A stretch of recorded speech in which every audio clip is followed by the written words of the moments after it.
جان عالم صلی اللہ تعالی علیہ وسلم کی مقدس یاد، ان کی محبت میں آپ نے اس جلسے کا انعقاد کیا، اور ماشاءاللہ کل دن میں آپ کے یہاں کی اسلامی ماں بہنوں کا بھی جلسہ ہوا۔ وہ اس لیے ہوا کہ ہماری اسلامی ماں بہنوں میں بھی دین داری آئے اور وہ اسلام کو کچھ سمجھنے کی کوشش کریں۔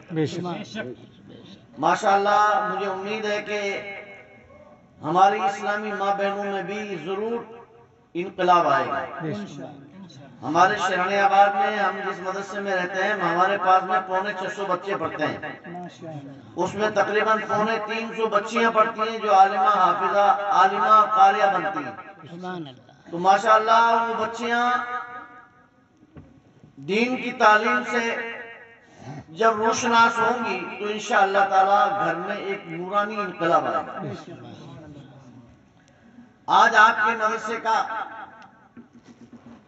کہ بچوں کا بھی آپ سب حضرات نے پروگرام سنا، اور دن میں آج ہم ڈیگانہ میں تھے تو مولانا شہادت علی صاحب جو جامع مسجد کے امام ہیں، انہوں نے مجھ سے عرض کیا کہ مجھے حافظ طارق صاحب نے امتحان لینے کے لیے بلایا تھا، اور میں مدرسے میں جا کر کے میں نے امتحان لیا۔ ماشاءاللہ حافظ صاحب نے ایڑوا کے مدرسے میں بڑی اچھی محنت کی، کہا کہ میں نے بہت اچھے طریقے سے بہت ہی بچوں کو جو ہے بہت سب کچھ مشکل سوالات بھی کیے، لیکن مجھے یہ ان کے جواب سن کر کے میری طبیعت باغ ہو گئی۔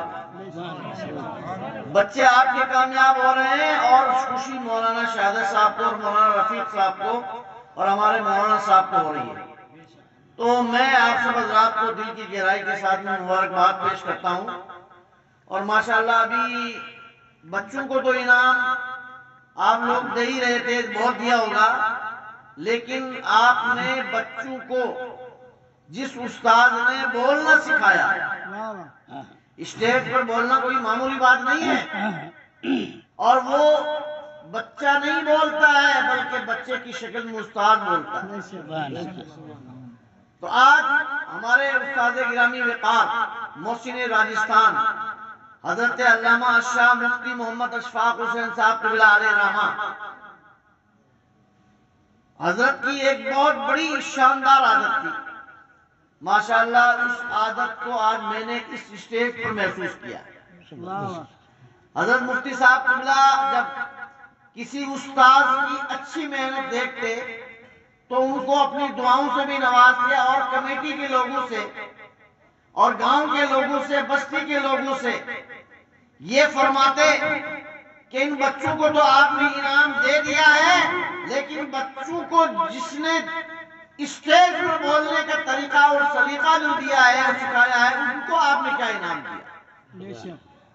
تو حضرت مفتی صاحب قبلہ تشریف لے جاتے تو کمیٹی کے لوگوں کو بلا کر کے مولانا کی تنخواہ بڑھواتے یا ان سے نقد انعام دینے کے لیے فرماتے، لیکن ماشاءاللہ ہمارے اسٹیج سے پہ جو ہمارے بزرگ حضرات بیٹھے ہوئے ہیں، بابو شاہ جی اور یہ ہمارے بزرگ اور ان سب حضرات نے، آپ حضرات نے بھی، آپ نے اپنے بچوں کی محنت دیکھی تو آپ کا بھی دل نے یہ ارادہ کیا کہ ہم اس استاد کو بھی ہم انعام دیں، اور ان کا انعام تو آپ ہم کیا دیں گے بلکہ دین کی تعلیم کے سکھانے کا انعام تو خود رب العالمین عطا فرمائے۔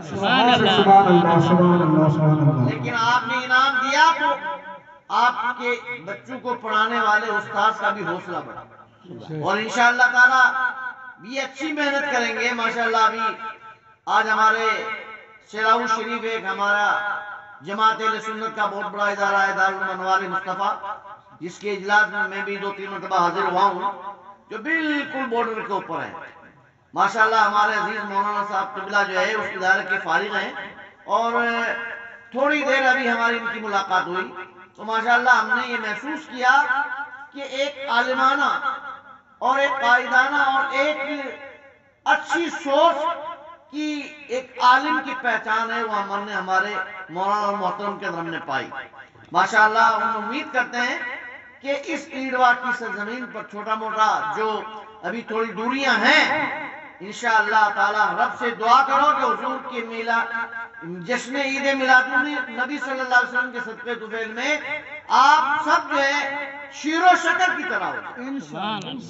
اور ماشاءاللہ آپ لوگوں کو میں مبارکباد پیش کرتا ہوں کہ جب پہلی مرتبہ ہم 3 سال پہلے غالباً یہاں حاضر ہوئے تھے، اس وقت میں اور ماشاءاللہ ابھی ایسا محسوس ہو رہا ہے کہ یہاں نور برس رہا ہے۔ سبحان اللہ۔ اور کیوں نور برس رہا ہے؟ کہ پاس میں 2 اللہ کے باکمال بزرگ بندے آرام فرما، جن کی روحانیت کام کر رہی ہے، جن کی روحانیت سے آپ کی مسجد، آپ کا مدرسہ جو ہے ماشاءاللہ چمک رہا ہے، اور ماشاءاللہ تعلیم بھی اچھی ہو رہی ہے۔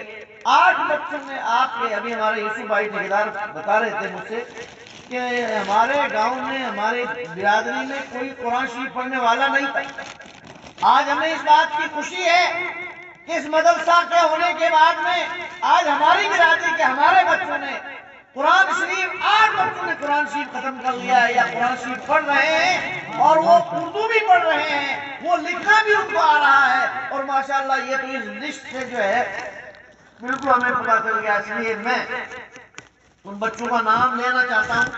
تقریر تو آج میرا ذرا موڈ بھی تھوڑا کم ہے، طبیعت بھی صحیح نہیں ہے، اس لیے میں تھوڑا مدرسے پر ہی تبصرہ کرنا چاہتا ہوں، اور میں یہ لسٹ آپ کو اور آپ کے بچوں کو سنانا چاہتا ہوں کہ کس بچے نے کتنے نمبر حاصل کیے۔ بچوں نے تو اس نمبر کو شاید سن لیا ہوگا، لیکن ان کے ماں باپ بھی تو اس بات کو جاننے کی کوشش کریں کہ ہمارے بچے نے کون سی سبجیکٹ میں، کون سے فن میں کتنے نمبر ہمارے بچے نے مجموعی طور کے اوپر جو ہے حاصل کیے ہیں۔ یہ 100 نمبر کا پرچہ ہے جی۔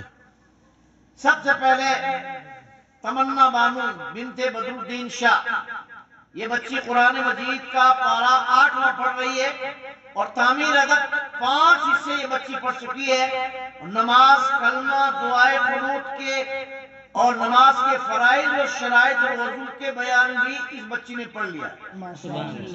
اگر میں اس مجمع میں سے عام آدمیوں سے یہ پوچھوں کہ ذرا کھڑے ہو کر کے وضو کرنا ہمیں ہماری نظر کے سامنے بتا دو کہ وضو کس طرح ہوتا ہے، یا وضو کے فرض کتنے ہیں، یا نماز کے فرض کتنے ہیں، یا شرائط نماز کتنے ہیں، واجبات نماز کتنے ہیں، آپ غسل کرتے ہیں، نہاتے ہیں، تو نہانے میں کتنی باتوں کا نہانے والے کو، مرد ہو یا عورت ہو، اس کو جو ہے کتنی باتیں ایسی کہ جن باتوں پر جو ہے عمل کرنا فرض ہے، اور جن کے بغیر اگر عمل نہیں کیا، چھوٹ گیا تو اس کا غسل نہیں ہوگا۔ تو معاف کرنا، بڑے بڑے لوگ جواب نہیں دے پائیں گے، لیکن یہ مدرسہ ہے، کس مدرسے میں بیٹھ کر پڑھنے والا طالب علم بچہ کو صحیح معنوں میں اسے وضو کرنا بھی آئے گا، اسے غسل کرنا بھی آئے گا۔ آج ہمارے بہت سے بھائی بالٹی اور لوٹے سے لے کر کے پانی ڈال کر کے بہترین کتنا ہی خوشبودار صابن آپ استعمال کر کے نہا لیجیے، اگر آپ نے غسل کے 3 فرض ادا نہیں کیے تو 10 بالٹی بھی آپ نے انڈیل بھی لی اور آپ نے بہترین خوشبو والا صابن بھی لگا لیا تو آپ کا غسل نہیں ہوگا، کیونکہ غسل میں 3 باتیں فرض ہیں۔ ہر غسل کرنے والا سن لیجئے، غسل کا پہلا فرض ہے کلی اور غرارہ کرنا۔ اس طرح پانی اپنے چلو میں لے کر کے منہ بھر کر کے آپ جو ہے کلی کیجئے کہ آپ کے منہ کے ہر پرزے میں پانی پہنچ جائے۔ اگر آپ روزے سے نہیں ہیں تو حلق تک پانی کو پہنچانے کی آپ کوشش کیجئے۔ اور دوسرا فرض ہے یہ آپ کی جو ناک کی نرم ہڈی ہے نا، اس تک پانی چڑھانا۔ اس کے بعد میں چھوٹی والی انگلی سے حرکت دینا تاکہ ناک کے اندر کہیں جگہ سوکھی نہ رہ جائے۔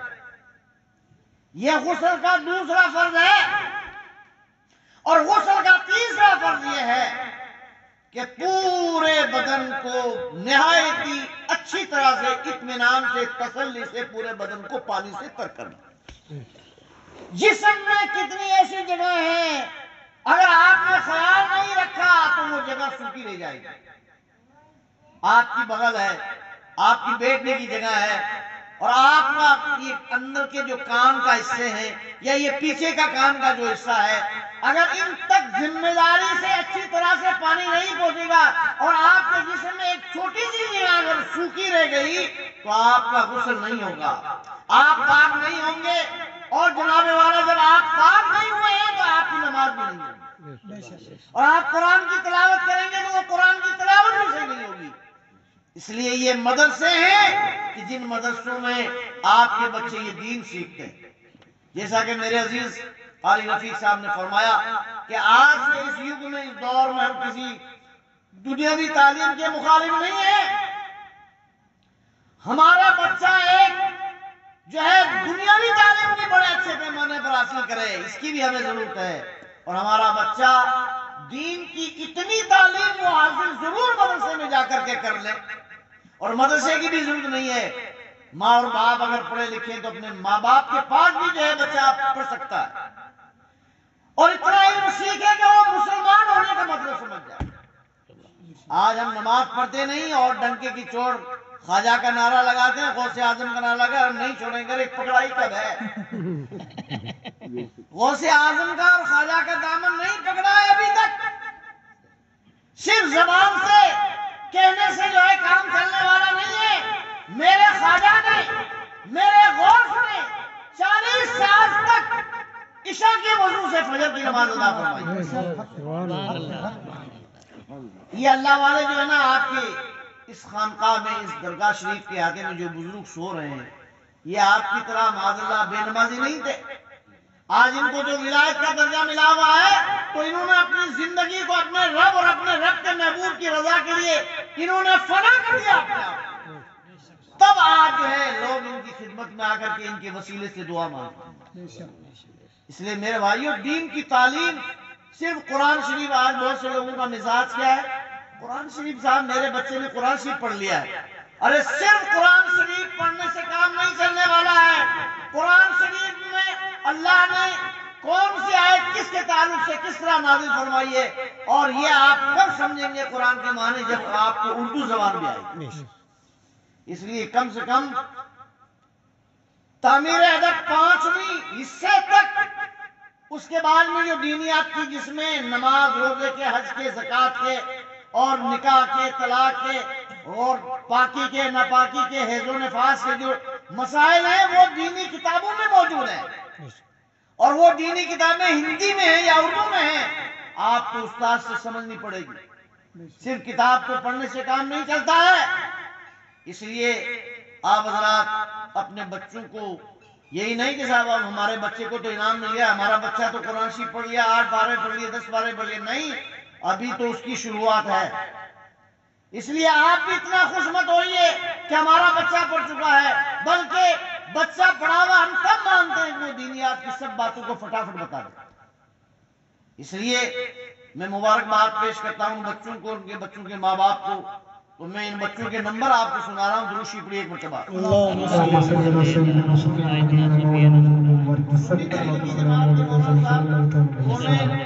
200 180 کے لگ ہمارے مدرسے چلتے ہیں، اور ان مدرسوں سے ہر مدرسے سے اس طرح کی انگلش ہمارے پاس میں ہر مہینے آتی ہے، اور ہمارے مولانا صاحبان، ہمارے جو مبلغ ہیں، وہ باضابطہ طور پر ہر مدرسے کی تعلیم آپ کو پتا نہیں ہے، لیکن ہمارے مبلغ آ کر کے چیک کر کے جاتے ہیں، ہمیں رپورٹ دیتے ہیں، اور اس کے بعد میں ہم وہاں سے وظیفہ بھیجتے ہیں۔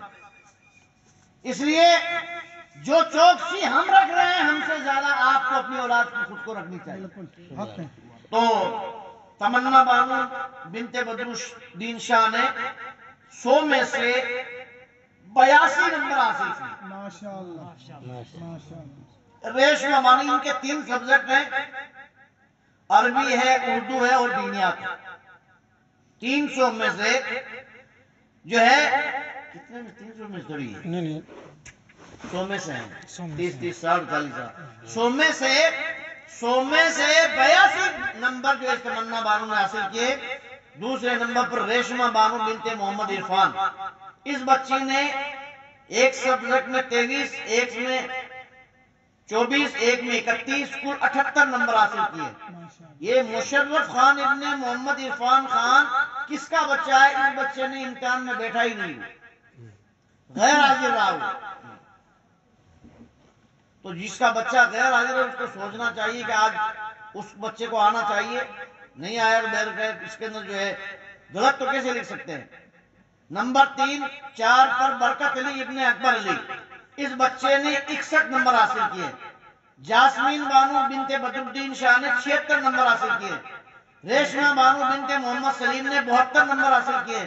اور خوشبو بانو بنت اکبر علی غالباً یہ بچے بھی امتحان میں نہیں بیٹھی، آئی نہیں ہے، اس کی بھی غیر حاضری کی اس میں. افسانہ بانو بنت عبدالغفار، اس بچی نے 66 نمبر حاصل کیے. ریشمہ بانو بنت شہاب الدین، اس نے 73 نمبر حاصل کیے. شبنم بانو بنت احسان علی، اس بچی نے 82 نمبر حاصل کیے ماشاءاللہ.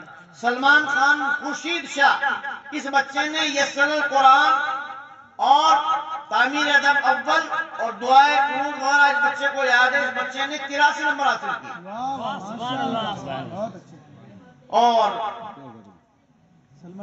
حسن رضا نے سمینہ بانو بنت عبدالغفار، اس بچی نے 75 نمبر حاصل کیے. حسن رضا ابن محمد رمضان، اس بچے نے 65 نمبر حاصل کیے. سہیل خان ابن احسان علی خان، اس بچے نے 76 نمبر لیے. افسرہ بانو بنت خورشید شاہ، اس بچی نے جو ہے نا 77 نمبر حاصل کیے. امجد علی ابن محمد امین شاہ نے 60 نمبر حاصل کیے. محمد شریف ابن اکبر علی، اس نے 68 نمبر حاصل کیے. نور بانو بنت محمد امین نے 72 نمبر حاصل کیے. مسکان بانو بنت محمد فاروق نے 73 نمبر حاصل کیے. اور زاہد خان بن شوکت علی نے 64 نمبر حاصل کیے. اور 21ویں بچی ہے سالو بانو بنت لیاقت علی. یہ سالو بانو میرا نام صحیح نہیں ہے، اس کو اس نام کو درست کرنا. اس بچی نے 68 نمبر حاصل کیے. اور 22ویں بچی ہے وارثہ بانو بنت محمد رمضان، اس بچی نے بھی 67 نمبر حاصل کیے. یہ کل آپ کے مدرسے کے 22 بچوں کا امتحان ہوا ہے، جس آپ کے بچوں نے اتنے ماشاءاللہ شاندار نمبر حاصل کیے. اور آپ 3 سال سے جو ہمارے سنی تبلیغی جماعت کی طرف سے جو کانفرنس ہوتی ہے، جس میں ہر جگہ کے جو ہے مدرسوں کے بچے آتے ہیں، تو ہم یہ چاہتے ہیں کہ جس طرح آپ کا بچہ یہاں بھی اسٹیج پہ بولا، شرانی آباد کی اس کانفرنس میں ہزاروں آدمی کی موجود ممبر، تو انشاءاللہ تعالیٰ آپ کے بچے محنت کریں گے، آپ محنت کریں گے، مولانا صاحب محنت کریں گے، تو وہاں نام ایڈوا کا آئے گا کہ ایڈوا کے فلاں بھائی کے بیٹے نے یا بیٹی نے ماشاءاللہ جو ہے یہ شاندار اتنے نمبر حاصل کیے ہیں، اور بچے نے اتنی جو ہے تقریر کی ہے یا مکالمہ کیا ہے. تو دعا کرو کہ اللہ تعالیٰ آپ کا مدرسے کا نام جو ہے جماعت کی ان بچوں کے اندر اور ان جو ہے سینکڑوں کے اندر آپ اور ہزاروں کے اندر آپ کا بچہ ہے. اور انشاءاللہ اگر آپ محنت کریں گے تو انشاءاللہ تعالیٰ کوئی بات بڑی بات نہیں. اس لیے میں آپ سب حضرات کو دل کی گہرائی کے ساتھ مبارکباد پیش کرتا ہوں. اور اصل میں امتحان کیا ہے؟ امتحان تو ایک حوصلہ افزائی کا معاملہ ہوتا ہے، لیکن آپ اپنی اولاد کو اتنی تعلیم ضرور سکھائیے کہ وہ مسلمان ہونے کا مطلب سمجھ جائے، اور یہ مدرسے سے ہی یہ جان پہچان اور یہ تمیز ہوگی. اس لیے اللہ تعالیٰ آج یہ ماشاءاللہ جذبہ ہے، شوق ہے آپ کے اندر کہ آپ نے عید میلاد النبی کا جلسہ جشن سجایا اور اس محفل کا انعقاد کیا، اور ماشاءاللہ آپ کے بچوں نے آپ کو جو ہے پروگرام پیش کیے. اور یہ آنے والی جو نئی پود ہے، اگر یہ مزاج اور یہ ذہن جو آج آپ کا بنا ہوا ہے، تو انشاءاللہ تعالیٰ یہ دین سے اور مدرسے سے قریب رہیں گے، تو انشاءاللہ آپ کی اس یاد کو یہ مٹنے نہیں دیں گے. سبحان اللہ. اس لیے میں آپ سب حضرات کو دل کی گہرائی کے ساتھ مبارکباد پیش کرتا ہوں، اور آپ کے لیے دعا کرتا ہوں، اور آپ سے یہی گزارش کرتا ہوں کہ اللہ کے واسطے آپ جو اپنے اس مدرسے کو ترقی دے. اس میں چھوٹا موٹا جو بھی کام ہے اس کو ماشاءاللہ آپ کی ہمت ہے کہ آپ نے، ہم پہلی مرتبہ جب آئے تو یہ پیچھے والا جو یہ نا یہ حصہ بنا ہوا نہیں تھا، بالکل جو ایک دم یوں کھلا ہوا تھا، لیکن آج یہ دیکھا کہ ماشاءاللہ بہت اچھی انداز میں بن گیا ہے. اس لیے آپ حضرات نے دامے درمے قدمے سکھنے جس طرح بھی جس بھائی نے بھی اس معاملے میں محنت کی ہے، کوشش کی ہے، آپ حضرات نے جو یہاں اس میں جو بھی کام کروایا ہے، آپ یہ مت سمجھیے کہ آپ کا بیکار گیا نہیں، بلکہ اصل میں یہی وہ چیز ہے جو آخرت میں آپ کے کام آنے.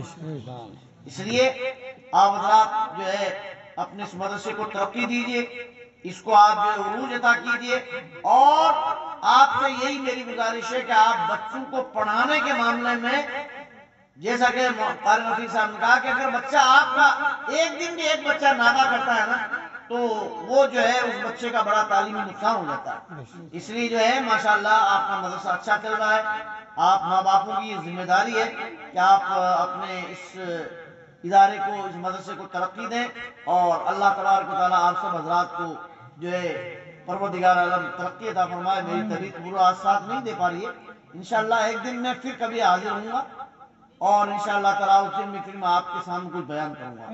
اللہ رب العزت جل والا امن والو اپنے حبیب کے صدقے میں آج کے ہماری اس قدر و کاوش کو، ماشاءاللہ بڑی خوشی ہوئی مولانا صاحب کہ عورتوں کے جو آج حالات ہیں بہت ہی ناگفتہ حالات ہیں، لیکن آپ بھی یہاں پر ہمارے یہاں شرن آباد میں ہر ہفتے میں عورتوں کا اجتماع ہوتا ہے، اور وہ بیان کرنے والی ہماری معلمات ہوتی ہیں، اور ہر ہفتہ ہوتا ہے. کبھی کسی محلے میں ہو رہا ہے، کبھی کسی محلے میں ہو رہا ہے.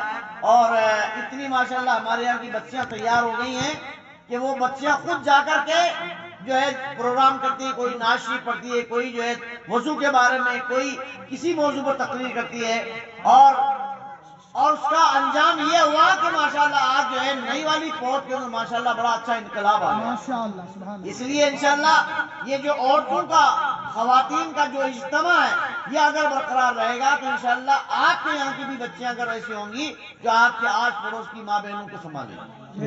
اس لیے دین کی مسائل کی جانکاری جہاں مردوں کو ضروری ہے وہاں ہماری اسلامی ماں بہنوں کو بھی ضروری ہے. اس لیے میں آپ سے گزارش کرتا ہوں کہ آپ اپنے حبیب کریم صلی اللہ علیہ وسلم کی چمنستان کو آباد کیجئے.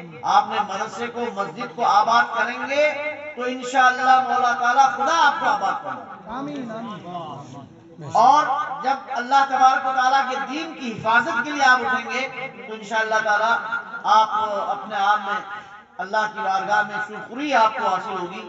اللہ تعالیٰ سرکار دو عالم سید عالم صلی اللہ علیہ وسلم کے صدقے طفیل میں، کیونکہ یہ حضور کی ولادت شریف کا مہینہ ہے اور یہ عید میلاد النبی آپ ہم ہی نہیں منا رہے ہیں، بلکہ حضور کی جب آمد کا وقت ہوا تو صبح صادق کے وقت جب سرکار تشریف لانے والے تھے تو ملائکہ کرام خدا کے فرشتے بھی حضور کی بارگاہ میں مجرا پیش کرتے ہوئے نظر آ رہے تھے اور وہ بھی خوشیاں منا رہے تھے، اور ہر فرشتے کی زبان پر یہی تھا، الصلاۃ والسلام علیک یا رسول اللہ، الصلاۃ والسلام علیک یا نبی اللہ. ارے ہم آپ تو ایسے نبی کی امت میں ہیں کہ جس نبی کی امت میں ہونے کے لیے اللہ کے نبیوں نے بھی یہ تمنا کی. آپ کو معلوم ہے کہ حضرت عیسیٰ علیہ نبی علیہ السلام، جو عیسیٰ روح اللہ کہلاتے ہیں، وہ قیامت سے پہلے دمشق کی جامع مسجد کے مشرقی مینار پر ان کا نزول ہوگا. آسمان دنیا سے وہ تشریف لائیں گے، لیکن اب جو ان کی آنے کی حیثیت ہے وہ نبی ہونے کی حیثیت نہیں ہے. واہ واہ، بہت اچھا. نبی ہونے کی حیثیت نہیں ہے کیونکہ نبوت کا دروازہ ہمارے آپ کے آقا پر بند ہو چکا ہے. 1 لاکھ یا 2 لاکھ کم و بیش 24,000 انبیاء کرام علیہ السلام تشریف لے آئے ہیں، اور حضور ہمارے آقا سب کے آخر میں تشریف لائے، اور اللہ کے نبی صلی اللہ علیہ وسلم سب کے آخر میں آئے. لیکن اللہ تعالیٰ نے اپنے حبیب کو وہ اعزاز و رتبہ عطا فرمایا کہ کل میدان محشر میں جب تمام انبیاء علیہ السلام کی امتیوں کی صفیں لگائی جائیں گی، اور حالانکہ ہمارے آپ کا آقا علیہ السلام تو ظاہری زندگی صرف 63 سال گزاری دنیا میں، ویسے تو آج بھی ہمارے سرکار زندہ ہیں، لیکن حضور نے 53 سال مکہ میں گزارے، 10 سال سرکار نے مدینے میں گزارے. 63 سال کی عمر میں اللہ کے نبی صلی اللہ علیہ وسلم کو اللہ نے اتنا بڑا رتبہ عطا فرمایا، اور بڑی امت حضور کو عطا فرمائی کہ میدان محشر میں 180 صفوں کی پوری سب کی تعداد ہوگی، جس میں 80 صفیں سرکار کی امت کی ہوگی، بلکہ 80 سے بھی زیادہ ایک روایت میں آیا کہ 80 سے بھی زیادہ حضور کی اکیلوں کی امت کی جو ہے وہ جو ہے تعداد و سنکھیا ہوگی، بقیہ تمام انبیاء علیہ السلام کی تمام 1 لاکھ یا 2 لاکھ کم و بیش 24,000 انبیاء علیہ السلام کی جو ہے امتیوں کی بقیہ صفیں ہوں گی۔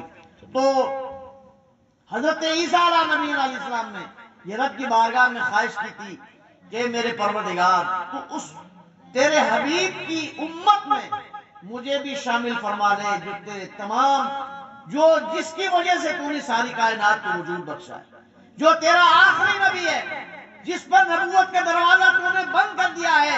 اے میرے پروردگار، عیسیٰ کی یہ تمنا ہے کہ میں بھی تیرے حبیب کی امت میں شامل کر لیا جاؤں۔ تو حضرت عیسیٰ علیہ السلام آسمان دنیا سے تشریف لائیں گے، دمشق کی جامع مسجد کے مینارے پر آپ کا نزول ہوگا، آپ جو ہے کئی سال تک دنیا میں رہیں گے، نکاح فرمائیں گے، اور اس کے بعد میں آپ کا یہ آنا جو ہے وہ نبی اور رسول کی حیثیت سے نہیں بلکہ حضور کے امتی ہونے کی حیثیت سے، اور آپ کا مثال ہوگا، اور گنبد خضرا میں آپ کے لیے جگہ چھوڑی ہوئی بے شک حق ہے۔ سرکار کا جو گنبد خضرا ہے مواجہ پاک ہے، اس میں آج بھی آپ کے لیے جگہ محفوظ ہے۔ تو ہمارے آقا تو وہ ہیں کہ جن کی امت میں ہونے کے لیے انبیاء علیہ السلام نے خواہش کی ہے۔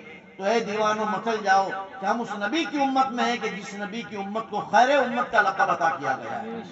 اللہ تعالیٰ آپ کی اس ہماری بزم کو اپنی بارگاہ میں قبول فرمائے، اور یہ قصہ لطیف ابھی ناتمام ہے، جو کچھ بیان ہوا وہ آغاز رابطہ کرے ہوئے